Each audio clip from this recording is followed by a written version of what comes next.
Mark 11. As they approached Jerusalem and came to Bethphage and Bethany at the Mount of Olives, Jesus sent 2 of his disciples, saying to them, "Go to the village ahead of you, and just as you enter it, you will find a colt tied there, which no one has ever ridden. Untie it and bring it here. If anyone asks you, 'Why are you doing this?' say, 'The Lord needs it and will send it back here shortly.'" They went and found a colt outside in the street, tied at a doorway. As they untied it, some people standing there asked, "What are you doing, untying that colt?" They answered as Jesus had told them to, and the people let them go. When they brought the colt to Jesus and threw their cloaks over it, he sat on it. Many people spread their cloaks on the road, while others spread branches they had cut in the fields. Those who went ahead and those who followed shouted, "Hosanna! Blessed is he who comes in the name of the Lord.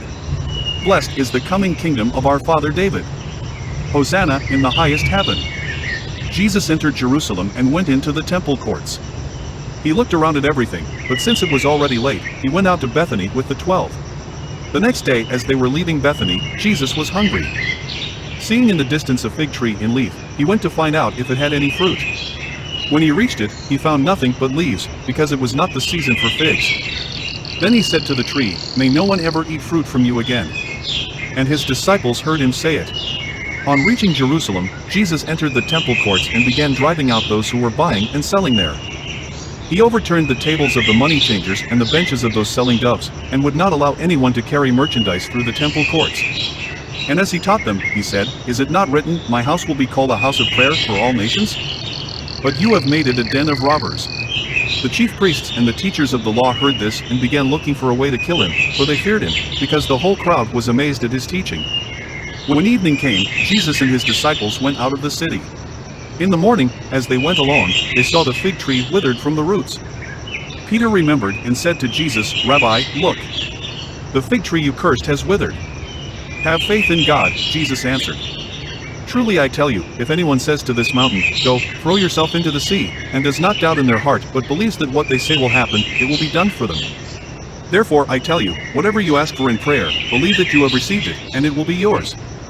And when you stand praying, if you hold anything against anyone, forgive them, so that your Father in heaven may forgive you your sins." They arrived again in Jerusalem, and while Jesus was walking in the temple courts, the chief priests, the teachers of the law and the elders came to him. "By what authority are you doing these things?" they asked. "And who gave you authority to do this?" Jesus replied, "I will ask you one question. Answer me, and I will tell you by what authority I am doing these things.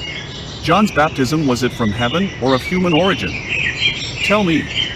They discussed it among themselves and said, "If we say, 'From heaven,' he will ask, 'Then why didn't you believe him?' But if we say, 'Of human origin,'" they feared the people, for everyone held that John really was a prophet. So they answered Jesus, "We don't know." Jesus said, "Neither will I tell you by what authority I am doing these things.